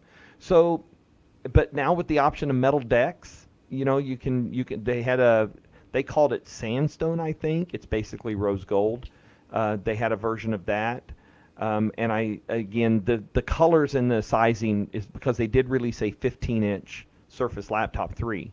So there are configurations that come with a 15-inch. If you want 15-inch, I think it's only AMD unless you go buy the business version, which is possible. Okay. Yeah, and good to know. That's an i7. Because that whole new line, I think, if you haven't kept up with Microsoft, can be a little bit confusing when you get into it. Okay, there's Surface Book, there's the Surface, there's all this. Like, what if I just want to get into it? And I think the biggest complaint from people from the Mac side who were looking to switch was with the Surfaces, well, that keyboard, it collapses. And I said, no, there's a new line out there, the Surface Book line, right? Which is more that rigid classic clamshell. The Surface Book is the one with the detachable clipboard, the detachable screen. Yeah, see, it's even confused you. Oh, wow. See, that is not where I would go. Okay. So you have your Surface Pros, right? That Surface Pro line with the kickstand and the detachable keyboard. Yeah. Then Surface Laptop. This is third generation of Surface Laptop. So and then you have Surface Book 1, Surface Book 2. Okay. Yeah. See, so the laptop is what you would The laptop is what you're looking at, and I think that's not a bad target. The Mac convert who wants their I Mac think that Pro would be comparable version. Yeah. Yes. Because when it comes down to kind of the weight, it looks like a MacBook Air is really what it looks like. It isn't far off of that look. I mean, Yeah. it's pretty thin up there for the screen. Yep. It's got the one set of vents back here for the fan, but the fan hardly ever kicks on when I'm using it. Yeah. And so they've done a real good job. And these Intel Ice Lake chips are really good performers. So I was a little worried, I don't look a gift horse in the mouth. I was happy to get it, but I was thinking, i5, I'd really like to have an i7 there. But it's actually turned out to be a pretty good device. So feels good in the hand. Like it feels great. When you close that thing and carrying it around. They like I said, that for me, just the simple ability to be able to do that with one finger. Yeah. If you do that with the original Surface Laptop, that sucker's sliding across the desk. Want to clarify, he's using his pointer finger for the one finger. So for those of you in audio. Yeah. So they've really, and Mary Jo Foley, who is famous for her lappable thing, she bought the Surface Laptop 3 herself, and I think she bought the AMD, the 15-inch, but she loves it because of the balance, because of that's just opening the lid, but that means they have placed all the weight in the base in a manner that really sets it securely. So if it's on your lap or on your desk, it feels a lot more balanced. You got the spring right, you got the balance right, you got the weighting right. I mean, and it's weird. I mean, you got to get the components in there, and there's a finite amount of components, plus where do they go? So it takes some really good engineering. It has the Surface Connect, so it still has Surface Connect on it.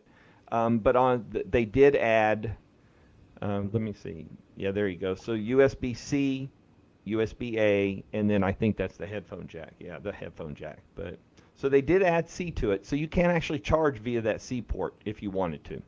But the fast charging uses the Surface Connect, and it has to be closed.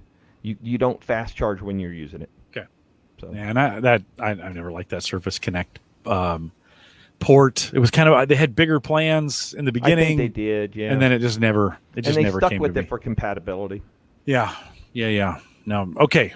So back to my question. Now that Uyghur has distracted us long enough, and tech. As we think about, about going to the holiday season, and you think about, what do you get excited about this? And it can be anything. It doesn't have to be any Microsoft stuff or whatever. But what are you excited about? I sat and watched that Xbox event today, right? Hardware is hardware, right? You're going to find there's going to be great deals on hardware no matter what. If you're running an older Windows 7 piece of hardware, I actually wouldn't be paying a whole lot of attention to upgrading a Windows 7 device. I'd go buy me a new Windows 10 device. Yeah. There's really good deals out there, and especially over Thanksgiving and the holidays. So if you've got to upgrade before January, why not go do some shopping and take an opportunity? I don't know if Surface Laptop is your target, but there's plenty of great deals out there.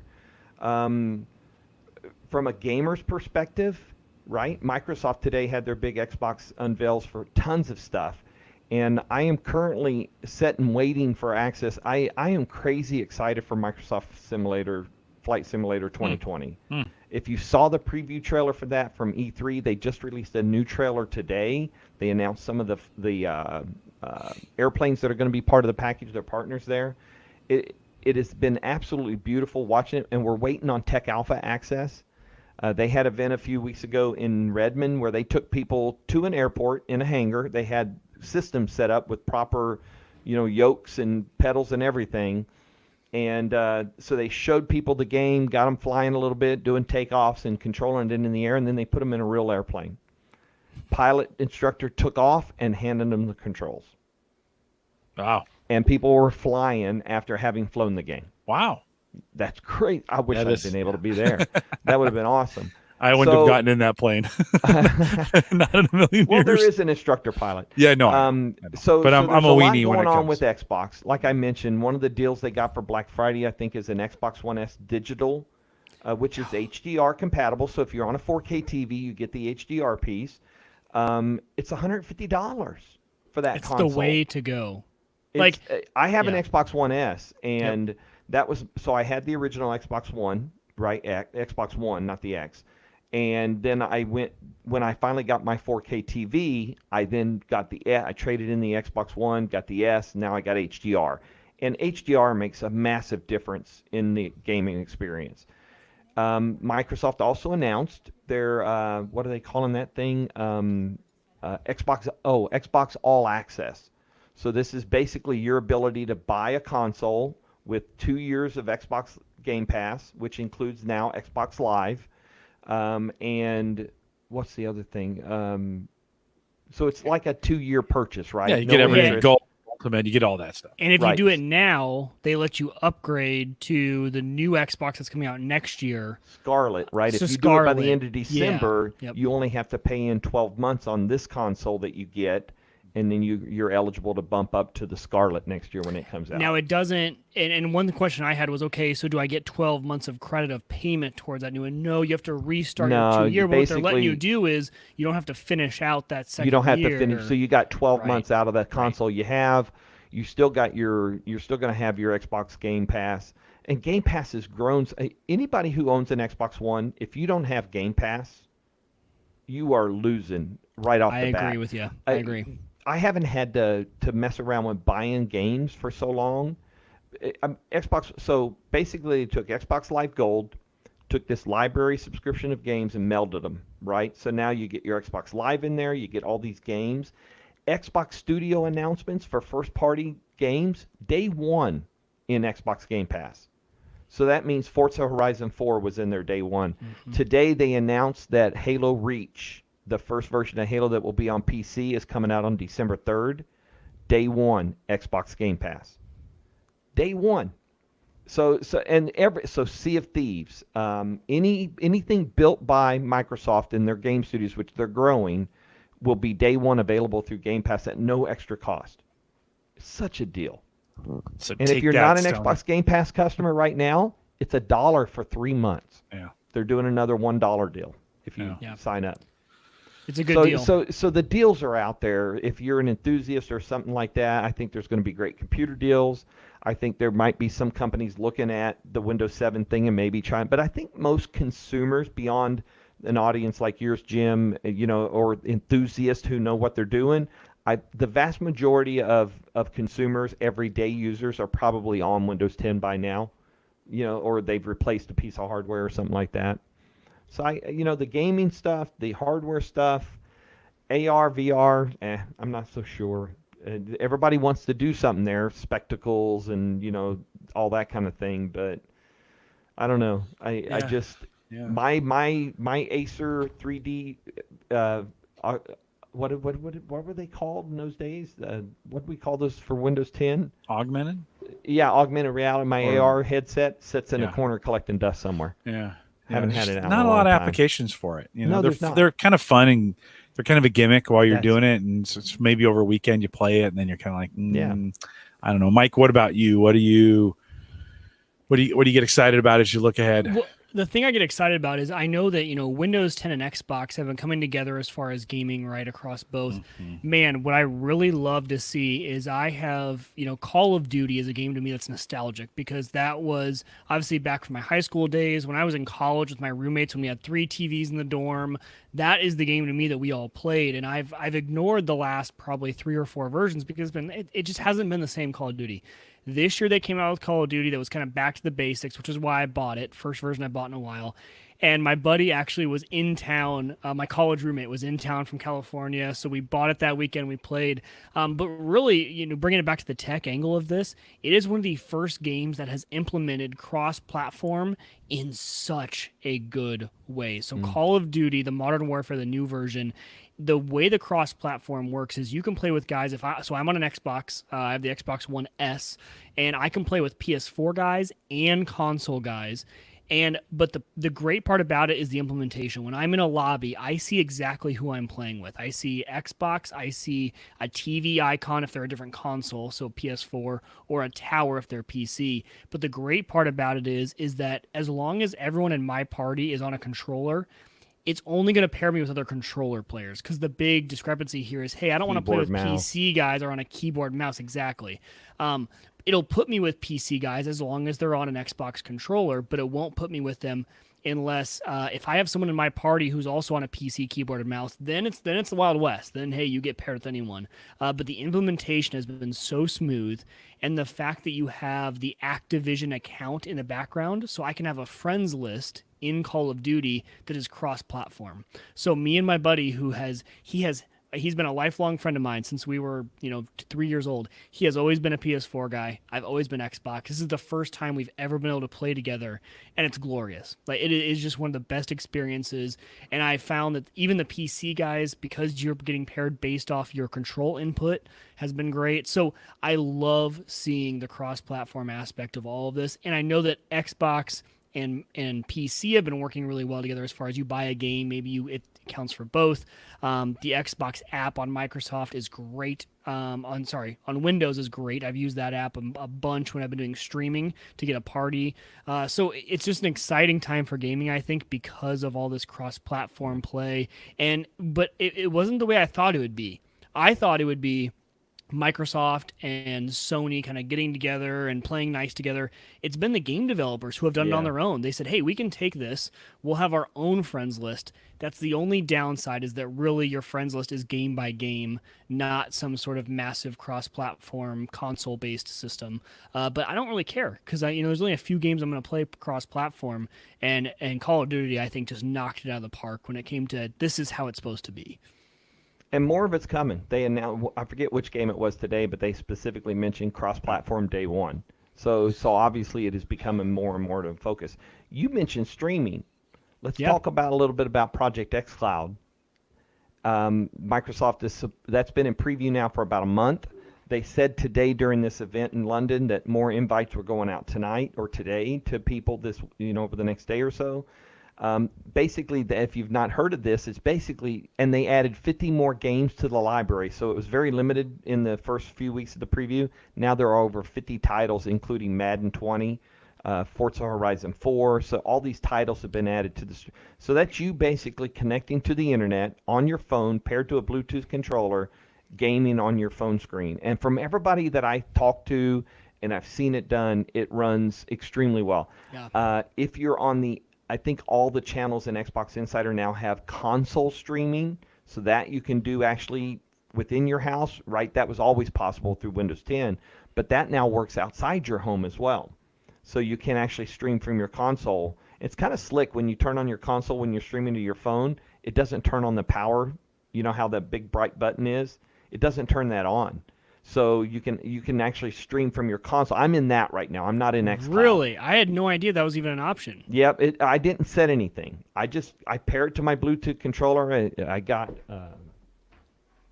I got the little nifty thing, right?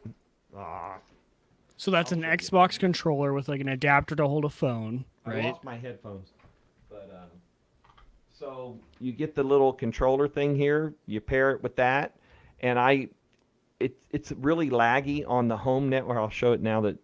So you get the you get the option here to, there's an app that you download, you pair it with the Bluetooth controller, and it automatically sets up. So it knows that I'm on my home network. So it asks me to connect, so I can connect to my device.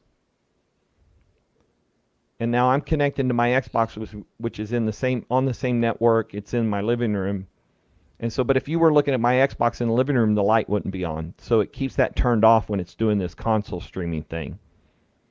I had no idea this existed, Rich. This is great. Yeah, and so Project S Cloud has gotten all the attention. But the console streaming allows you to stream any game on your console, kind of the way we were doing to Windows 10, right? Yeah. So there's my console. That's my console start screen. Yeah. It's your full console right there.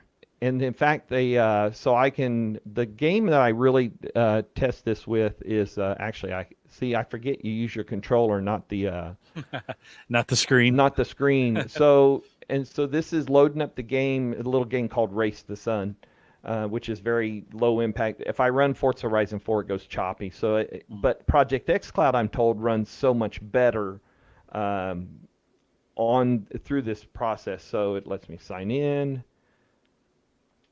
Come on, there you go. You have a new toy, Mike. So the console stream, if you're on the insider builds, if you're on alpha, beta, or delta, I believe it's at all of the levels now. So you can actually, it's a really easy setup process using the app. You have to pair it with the Bluetooth controller for it to work. So there's the game loading up, and I can fly. How do I know, Rich, if I have the Bluetooth controller? Is that standard? No, it's not standard. Okay. I think if you get an Xbox One S and beyond or an X, you probably, because the Bluetooth controller came out later. So you'll have to check that. This is the one that came with my S. Chances are it's Bluetooth? I suspect that is. Okay. Yeah. So if you download the app, and if you're on the preview builds, you'll be able to run the app, go through the setup process. It sends you to your console to do a couple things, and it will connect everything. Okay. So what they're trying to do here with the gaming is to get the gaming necessarily off the big screens, right? Yeah. Give it to you when you're remote somewhere. So for instance, we travel for Thanksgiving. I usually take my Xbox with me because I have free time to be able to pay attention to some gaming. I don't know that I'll do that this year. I'm going to attempt this mode, right? And especially if I get an xCloud invite in the next couple of days. I'm working the system hard trying to find one because I really want to give that a shot because it's supposed to be very, very good. So, but it's cool stuff. So think about it. Would you have ever thought that you could? I mean, I would remember being fascinated when we could stream from Xbox to our Windows 10 device, right? I was sitting in my office away from my Xbox, streaming games to the computer. I mean, that was just kind of... Well, let's be honest, though. That's to directly compete with the Nintendo. Oh, Nintendo, right. So the portable stuff. So like Nintendo Switch, I think it was not a mistake today, and I'm sure Microsoft had it in the plans to expand the library to 50 games because if you've been paying attention the last week, Google Stadia is going to launch with like 14 games in the library. So... there was a little poke in the eye there by Microsoft today to say, well, we're going to have 50. And, oh, by the way, if you're an Xbox Game Pass subscriber, that is included at no extra cost. Mm-hmm. Project X Cloud will be when it comes out GA. Yeah. Well, it's funny how we got here. I was going to say, I thought, as we were talking about this, I really think games, like, this is the winter of games. And I like everybody, Google's got their thing, Microsoft's got their thing. The Nintendo system is strong right now. I mean, they are doing some great stuff, and games are just super easy. Like, and they just kind of work for people. And I think this is kind of the winter of gaming, and we're going to spend a ton of time. That's actually a good point. Because of all this portability coming. Yeah. No, I mean, point. Just think about it. What Microsoft's doing and the new hardware, the new equipment, we've got that. We've got the cloud. Google's going after it. Nintendo's going after it. Sony's going after it. If you're not paying attention in the gaming space. Now, I'm not a big gamer, but it's interesting. It's an interesting space. And it's done some things. I was having this conversation about gaming as driving cloud compute. Microsoft is putting these Xbox blades in their servers, in their data centers. That's where it's coming from. It's changing the way the data center works as far as being able to provide compute. And now there's so much more GPU compute going in because these games take this. Who knows what kinds of additional innovations that's going to drive as we get more compute in that space. So because that's what they're doing. Again, Microsoft is big in their gaming stuff. It's a good business for them, but they are gaining benefits from that for their enterprise work and the other stuff. No doubt. No. For sure, Rich, we've kept you long enough. Anything else we missed on your end? No, there's a lot going on, and the build up to January 14th and the end of Windows 7, there's still going to be folks on Windows 7 when that happens. I mean, there's going to be circumstances that people, if you're a consumer, you got to find a way to get out of it, right? And like we mentioned earlier, somebody had asked, you can still do a free upgrade. That possibility still exists. And, to be honest, Windows 10 runs pretty decently on old hardware. It doesn't do bad.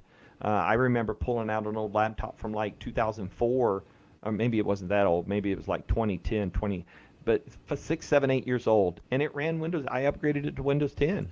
Yeah, it can run it. It's just if you have less than 4 gig of memory. Yeah, I think 8 gig has become the new bottom. It really kind of has. I've been monitoring it here in my systems, 16, 32, 16, 8 are my systems. And you can really tell, and especially I've been watching resource utilization. We've been doing some VM stuff. By the way, there's no need to do server anymore for the average consumer. Like on Windows 10, you can just run Hyper-V, and it runs great. Yep. And I've been spinning up instances of unactivated Windows instances, and they give you, I don't know how long they give you on those things, but long enough that not that worried about it. I'll tear them down and rebuild them if I need to, especially if I'm in the test space. And so that works out pretty well. You need to have a little bit of RAM for that and some hard drive space to kind of make that work, but it's available in Windows 10. It's pretty, I don't have to go to server anymore to kind of get that done. Mike, anything else you'd add? No. I mean, the gaming side is just something I've been so excited about. So I liked hearing that update about xCloud. Yeah, no, I think we're not a big gaming podcast here. We talk about it from time to time, but I do think, Rich, it's just going to get bigger and better. Hey, okay, let's get a quick update on you, Rich, before you go. So you're doing some other things with the church, and you're not podcasting anymore. Are you keeping WindowsObserver.com up to date? Windows server is still up and running. Well, technically it is up and running after 4 days of trying to get my former host to get. So basically, another story. That's a whole nother ball of wax. Yes, Windows Observer is still up there. WinOBS, my wiki is still up there. And of course on Twitter. I am not actively podcasting at the moment. I retired the Observe Tech podcast back in June after 317 episodes.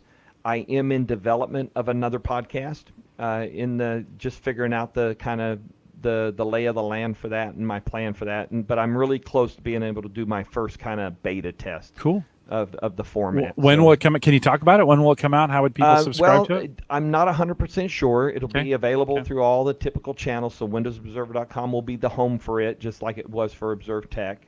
And it's going to be a podcast that I'm still going to talk tech. I'm still going to talk space stuff because that's still very exciting things to me. But the new podcast is going to be called Faith, Tech, and Space. So I'm going to talk a little bit more about faith and its impact on technology and vice versa, right? How technology impacts faith. Because I myself am going through formation and studies right now for my own personal faith journey. So it'll be a little bit of that. It'll be talking tech and faith, tech and space. And you know me, I live on the Florida coast. I get to watch rockets go up in the air all the time. So I'm still going to talk about tech. I'm still a Microsoft guy. I still do my day job writing about enterprise technology. And this will just give me an opportunity to kind of expand that out a little bit. Good. No, that's good. It'll be good to have you. First of the year will be when I finally step up into it. Yeah, but good to have another podcast from you to listen to. Appreciate it. I miss it. I miss your old podcast. I think you've heard from me. I miss it too. I've heard from others. I was at Ignite last week, and I got Microsoft people walking up to me saying, Rich, when are you going to do another podcast? What's going on? So it was kind of cool to get that. In fact, as I shared with you in the pre-show, I had enough people coming forward right after I decided that I was closing out Observe Tech that I almost resurrected it and brought it back. And I was like, and I got closer to doing it, and I was like, no, it's not there anymore. And so there are times to move on, and that's what I've done there. But more's coming, no doubt. Appreciate it. No, appreciate all the work that you do. Thanks for keeping us up to date with all the stuff that you're doing. We've had you 90 minutes already, and I know you're a busy guy, so we're going to cut you loose. So thanks for coming out. Peace out. Rich. See you guys. Appreciate it. Have a great evening. And well, hey, let us know when that podcast, I'm sure you will. Let us know when the podcast goes live, and we'll make sure we talk a bunch about it. We'll have you back on in the spring. Thanks for coming on, Sounds like Rich. a winner. Ciao, you guys. bet. Take care, man. Appreciate it. Couple reminders as we're on the way out of here. One, we want to thank our Patreon subscribers for all that they do here and appreciate their work. And thanks. I guess I can just say it that way. You can support the show. The Average Guy.tv. Just say thanks, Jim. Just say thanks. Just say thanks. The Average Guy.tv/Patreon gets you done as well. I want to thank Christian and for his sponsorship and what he does with Maple Grove Partners. Get secure, reliable, high-speed hosting from people that you know and you trust. Plan start is $10 a month. By the way, I didn't do this on purpose, but if you're a regular Home Gadget Geeks listener, you got episode 58 in the stream because it had been so long since I released an episode of Cyber Frontiers. I clicked all the Home Gadget Geek boxes, and so by mistake it came down. Nobody believes me, but it was true. It came down the channel. So somebody pinged me on Twitter and was like, "Hey, thanks for." Thanks for that. I was like, so I fixed it. But many of you got a chance to listen to it and catch up with Christian. We thank you for his sponsorship of the program as well. We want to thank those who just, Mike, Thanksgiving is coming up here in the United States. No, not next week, but the week after. Dwayne Robinson on next week. We're going to get like a double dose of Microsoft over the next 2 weeks because Dwayne was at the events that Rich was at, and we're going to get his opinion. You know how Dwayne is. He's going to have a lot of things to say and probably break some NDAs. I'm just saying it's very possible. That's what we have him on for, right? Yeah, no, right on. I love it when Dwayne comes on. He's one of my favorite guys to interview. They're all my favorites, just to be honest. But so Dwayne's coming on, and then Thanksgiving week, Sammy and I will record live on Friday night. So no Thursday night podcast. That's Thanksgiving. Be with your families, do those kinds of things. Mike, what are your Thanksgiving plans? What do you guys do for Thanksgiving? We split it. That's the hard part is we're here for part of it. We have my family who lives in Omaha, and then we've got the farm. So we usually, at some point, we're either here and then we're at the farm, and we'll do some sort of Thanksgiving at each, which is great because that means I get 2 awesome fattening Thanksgiving meals. Usually it's the weekend after the close of deer season. So if we get a deer the last weekend of opening season, that means we hung it and it's waiting for us to take to processing the weekend of Thanksgiving. So sometimes that means we take a deer in. Now I don't know what that is that you're showing on the screen. So this is our Thanksgiving. Not really. This is, but they're saying just to change. That made me things really up. get out of the mood for Thanksgiving, Jim. You have to watch the video on this. Yeah, one. you have to describe this one for the audio listeners. So it's a turkey. You know how you do a turducken, right? It's a turkey, and you jam a duck inside of it, and then sure. I think there's other things you can, like a chicken inside the duck, and then a squirrel inside the chicken, something like that. This is what's called a turkraken, which it's the most disgusting looking thing you've ever seen. It's got the tentacles for the. What is that? What are we? Octopus coming out the back of the turkey. So why not? Why not do that? Why not? Yeah, there's a lot of comments I have here, but I'm going to reserve all of them. Yeah. That came to me while we were doing the show tonight, all right. and I just thought that came from. I think. What are your plans? I know you always do the best bacon wrapped turkey. You released the. You gave me. I think you gave everyone, but I felt special. You gave me the recipe last year, which I've been thinking about trying this year if I get time. Super great. I just picked up the turkey. I just picked up 2 pounds of bacon. It really isn't hard. You make a little envelope with tinfoil, and you don't even have to do that, but it kind of contains the very delicious Italian dressing that you put in on top of this thing. So last year we weaved the bacon. So you make a bacon weave and put that on top, and then pour salad dressing on top of that. That makes like a nice oil base. And so while we don't fry it, we smoke it that way, kind of slow smoke it. And that thing just stays moist the whole time, and it's just super delicious. So looking forward to kind of Thanksgiving that way. The kids were back here at the house, so kids will be coming over this year. Hopefully we get some good weather. And then I say all that to say, I just want to say, as we get closer to Thanksgiving, thank you, the listener, who every week or whatever your schedule is, you listen in your car while you're mowing the lawn or while you're walking the dog, whatever you're doing. Mike, there's been some times work's been busy enough this last 8 weeks. I've been like, we're coming up on 9 years. I say this about once a year. I think it's this time every year too. Like, do we want to start looking at the schedule? I'm like, do I want to is it time to bring it in at 250 or at 450 for a landing? We're 423, I think, today. HGG423 if you want to get the show notes on this one. But I appreciate, and then I come out here and I got awesome guys like Rich, or think about any of the guests that join us. It's just awesome, right? Well, and I'm the same way, right? Like, I'm at this point in my life where I've got 2 young boys. They're 3 and 2, and nighttime is craziness. And I always text Jim, we Facebook message. I messaged him last night, like, it'll be 7:45, man. The boys are like throwing a fit right now. They're not going down easy, something like that. And but it literally is the community here that's like, I get so excited every Thursday to come back on. So you guys really do bring us back, and you keep us here, and we love you for it. So thanks for listening, and even all of you, because we get so used to the names in the chat every Thursday, the guys who are here live, but we know there are thousands of you who are listening on audio. So thank you, who are always consistently there with audio. I'm the same way with podcasts I listen to. I can't listen to them live. I'm just an audio listener who never writes in. So I know you guys are out there too. So thank you. Thank everyone. No, right on. We appreciate it as well. We are live every Thursday, 8 p.m. Central, 9 Eastern, out here for the averageguy.tv/live, if I can say that. I'm 2 beers in, so it's a miracle I can even talk. We'll be back. I mentioned Dwayne is here. Dwayne Robinson is back next week. Sammy the week after that. I will be in London the week after that. Still an opportunity if you're in the London area and you want to meet up with me on December 1st. Be a great opportunity on that Sunday to get with you. Erin Lawrence is back to talk about, she's got some good gadget gifts coming up.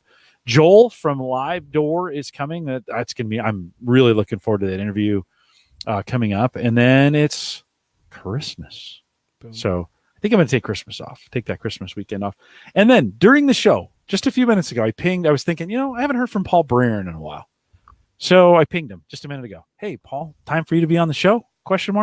Within a minute. Love to be.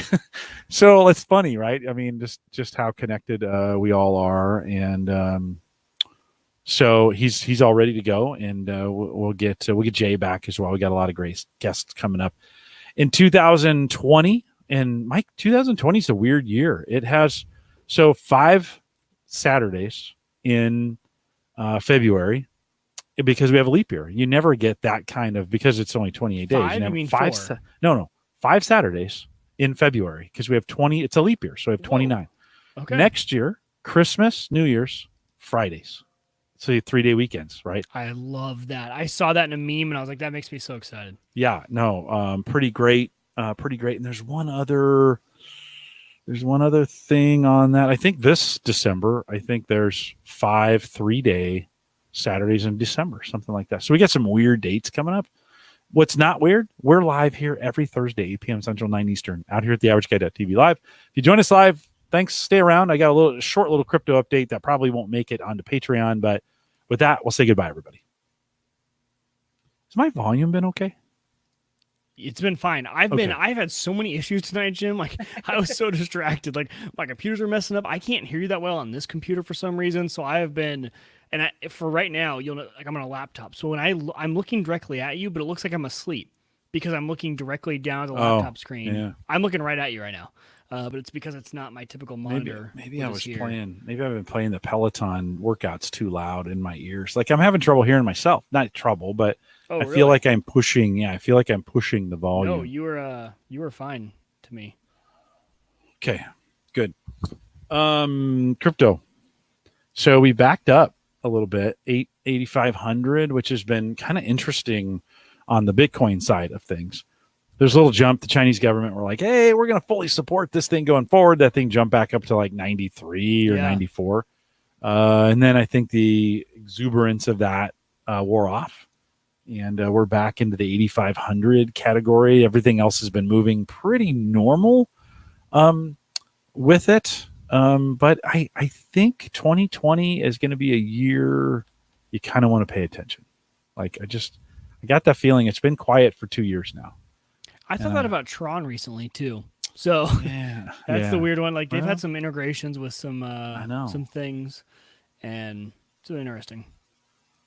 So yeah, I don't care if you do or not.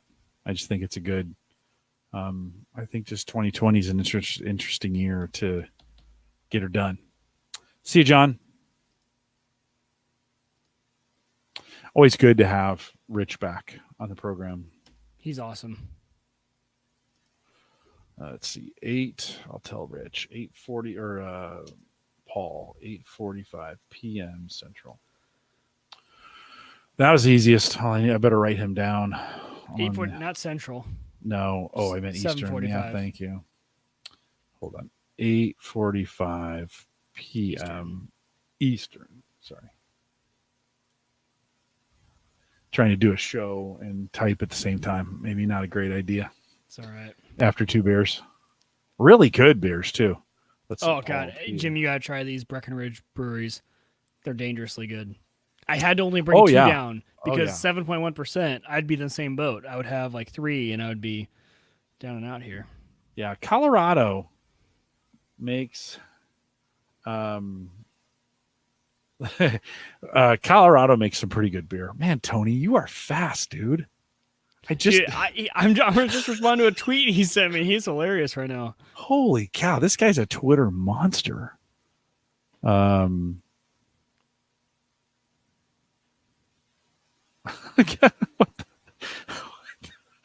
my gosh.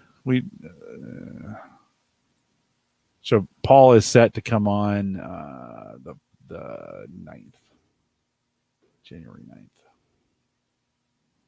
Let's just double check on that. Is that what I said? The 9th? Man, I got to get up. One 9. I have to get up in the morning and drive to Lincoln tomorrow morning. Me too. Again. Are you? What time you going down? I've got to be there by 8:45. So I got to drop off my boys, and then I got to hit there. Wait, how long are you staying down there? All day. No. That won't work. Why? It's like we could carpool. Oh, yeah, I know we could have. I could have dropped you off. We could have a cigar on the way. That'd be so great. Hey, I can go early. I can get there early. What time you got to be there? The meeting's at 8:30, so I have to be there 8:15. Yeah, but I come back a lot earlier. Oh, then never mind. I gotta stay all day. No, I do a meeting for an hour or for half an hour, and then I drive back to Omaha. Gotcha. Yeah, no, I'm at an all-day seminar. Jeez, if I could say the word. Maybe I've had a few too many. Yeah, I'm kind of thinking maybe I'll call in tomorrow. They were just on campus. They were in Omaha last week. Maybe I'll just call it in. It's good. It's always good to go down and see them. It's a software development team. They're working on a project for us, and it's so beneficial. But it's like 2.5 hours of driving for a 30-minute meeting. Yeah, nice tweet. And then Brian Auer commented. Tony memed something. He said, "It's a meme. It says you told me you loved me." And the reply back is, "You own 100 acres and deer season was coming up." So Tony tweeted that, and then Brian says, Bigger Tech. I said, "Shh, don't tell Hannah." You have 100 acres down there? Oh, they've got way more than that. Yeah. Really? Wow. Yeah, they had a lot of farmland down there. Yeah, that's the great part about hunting in Nebraska, right? Is they harvest, and then it's all open, right? Yep. There's nothing else to do on that. Yep. Yeah. And there's leftover deer stocks that they come to, and we have food plots down there, and yeah, it'll be good. I'm really hoping we get a big buck this year. We've come up dry, like I said, the last few years. So, Podfest. Michael Delaney's asking, are you both going to make Podfest in March? No, I am saving my travel dollars for Podcast Movement, I think. And I am in San Diego in March. Ooh, nice. What San do you got? Diego. It means a whale's. Never mind. It's from Ron Burgundy. I'm out there for a bachelor party, and then back out there in May for the actual wedding. So we're heading to Palm Springs. Ron says, is Jim going to get his ham license? Not in a million years. I need a ham radio. I was just I hadn't turned my ham radio on in my car for about a week, and I turned it on today, and there was a lot of action on the drive home. It was fun. We had some good conversation. Because it's Bellevue. Actually, the Bellevue repeater, Jim, is where everyone talks. Really? Nowadays. Yeah, everyone. So I lose the signal as I get really close to my house. So sadly, I only get it when I'm at work. But yeah, it's a lot of good talk. But I actually have to run, Jim. Okay. But well, hang tight 1 second. Yeah. If you came out and listened live, thanks for doing that. We'll see you guys next week. See ya.